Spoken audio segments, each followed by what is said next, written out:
how to pin comment on Instagram Live. Firstly, when you get live on your session site, which is right here, you're gonna add a comment, for example, hi.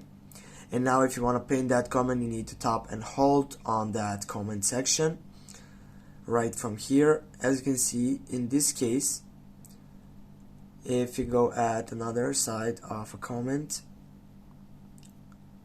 and yeah, if you get that selection for it, as you can see right here, it doesn't allow you to get to the main port or simply get pin that conversation side on that message. But in other cases, for example, if someone now comment on your live stream setup, what you're gonna do, simply you're gonna tap and hold on it, and then it will shows up a side selection which you'll need to choose between report, comment, hide that person from that live session, or pin comment. You're gonna go just for the third selection, which is pin comment, and then you're gonna take it right here. In this case, guys, it doesn't show me because these are mine comments and it doesn't show me that pin session.